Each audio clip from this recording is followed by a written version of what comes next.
Time dilation, the fifth dimension, gravity's ability to transcend time and space. Yep, if you watched Christopher Nolan's sci-fi epic Interstellar and ended up with more questions than answers, you are not alone.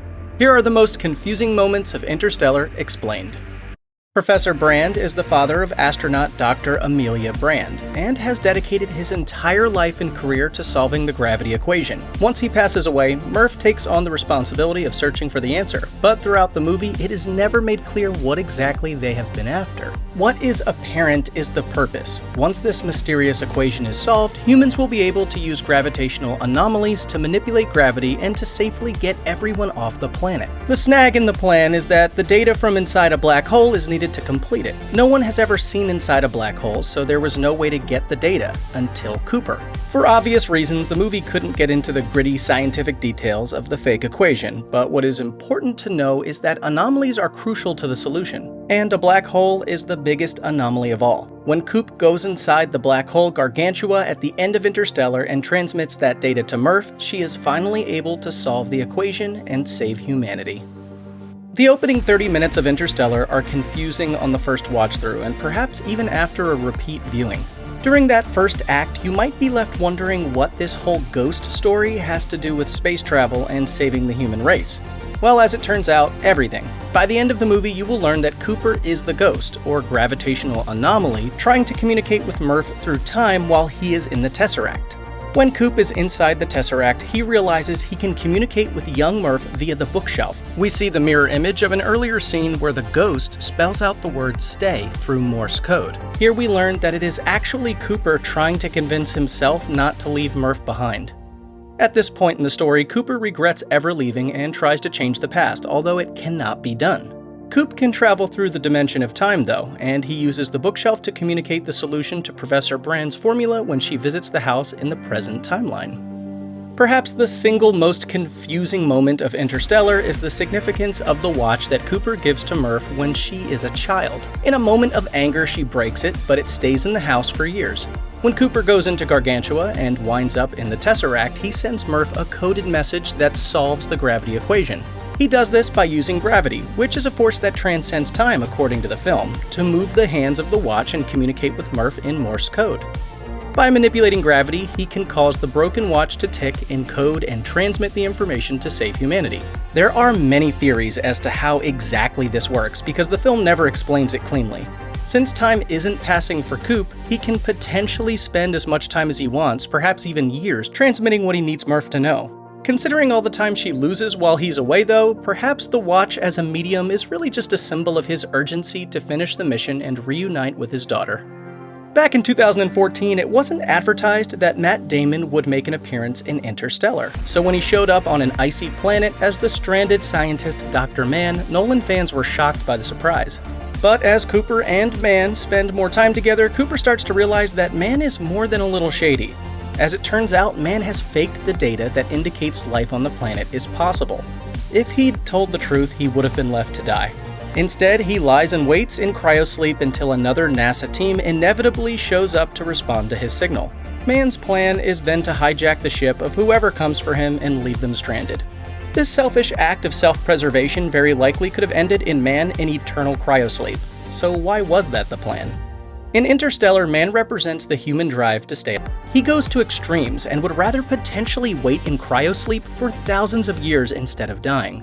His plan has a major flaw, but it is a risk he's willing to take since the alternative is freezing to death. One of the most confusing moments of Interstellar has nothing to do with interdimensional travel or quantum physics. It is instead a choice made by Murph as the film reaches its climax. While riding in the car away from the childhood home, Murph jumps out of the truck and then proceeds to light her brother Tom's cornfield on fire. At this point in the timeline, those crops are vital to the survival of not just her family, but the entire remainder of the human race. So why such an extreme action from a character who genuinely loves her brother? This weird out-of-character moment makes more sense when you realize Murph is merely buying time and using this scorched-to-earth measure as a desperate distraction. She needs to go back inside the house to finish what she started as a child. From an earlier scene, we already know that Tom will no longer listen to Murph, so she needs to do something extreme to distract him while she tries to find the solution to her equation. Luckily, she does manage to figure out how to save the planet in that 15-minute window she's created for herself. Otherwise, Tom would be mighty upset upon returning to the farm, and the whole family would be much worse off. A major twist in the second half of Interstellar is that the elder Dr. Brand, who sends his own granddaughter and Cooper on the mission, knows everyone still on Earth is doomed to die. NASA first sends the explorers into space with a Plan A, and a Plan B devised by Dr. Brand.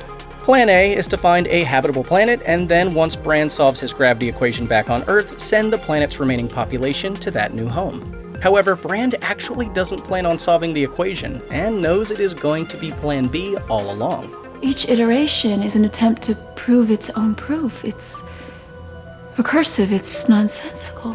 In the case of Plan B, Cooper and the others will find a suitable habitat to rebuild humanity with thousands of frozen embryos, thus keeping the human race alive but dooming Earth.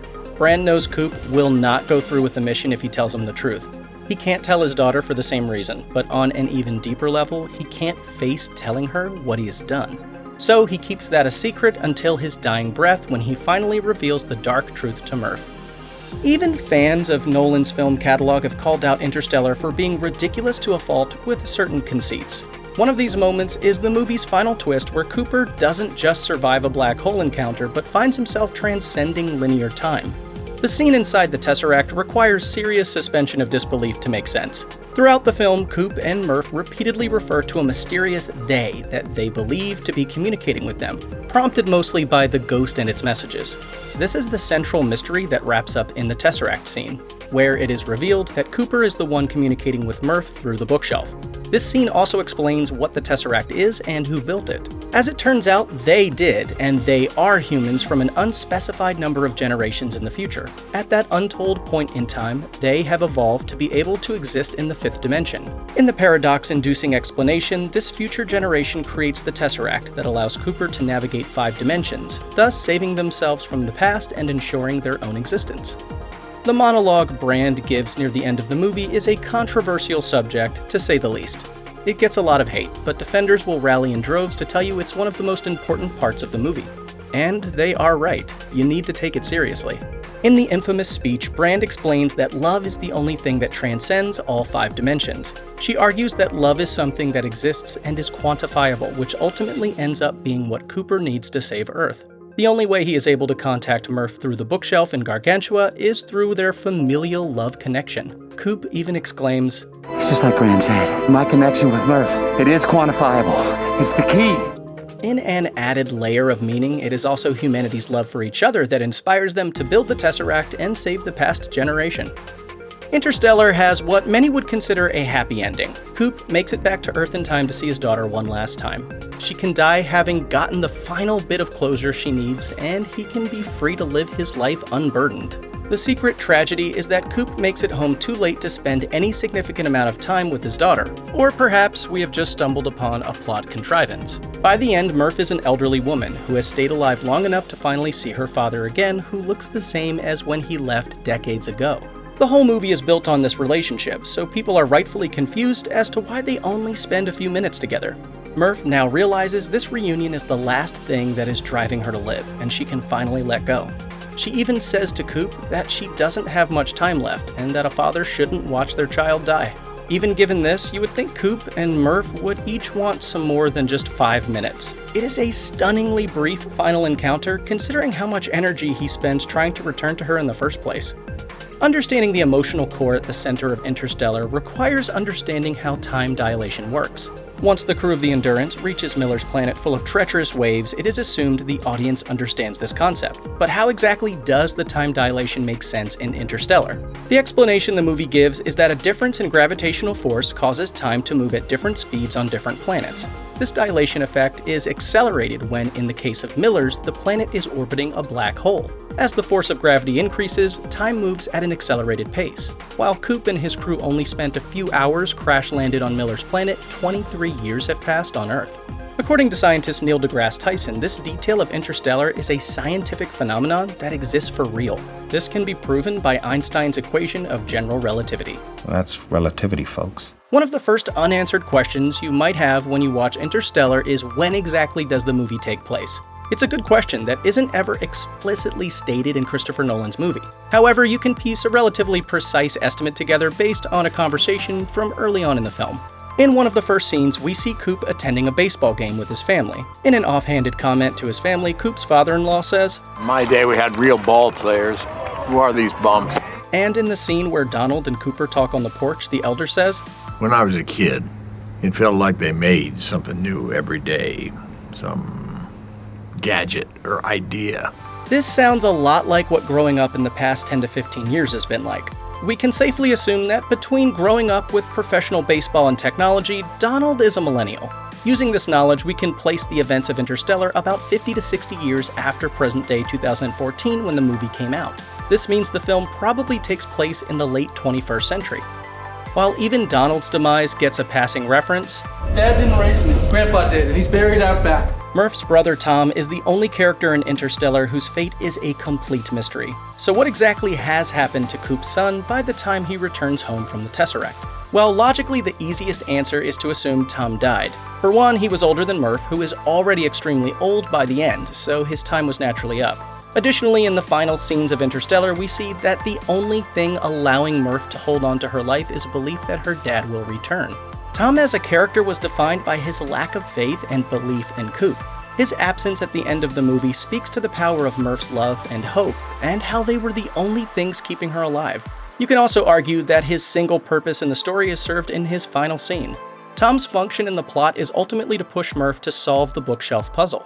His purpose is fulfilled when she finally does, and afterward, there really isn't any narrative reason for Tom to reappear. One of the more confusing world-building elements is the current state of NASA in the film. It's never explained quite why NASA folded, though it seems that the general populace in Interstellar lost faith in the organization years before the events of the film. Basically, what we are given in the final film is that NASA is no longer seen as necessary when people all around the world are starving. This aspect of the movie is explained more thoroughly in the 2008 original script that Christopher Nolan's brother Jonathan worked on for Steven Spielberg. In that early draft, the film begins with NASA engineers and a young John Brand investigating a wormhole. 50 years later, the NASA probe they had sent out crash lands on Earth. This is eventually what leads Coop to NASA instead of the ghost angle taken in the final film. In the early version of the story, it is explained that 30 years before the film's events, NASA folded as a result of the blight that nearly destroyed all of humanity.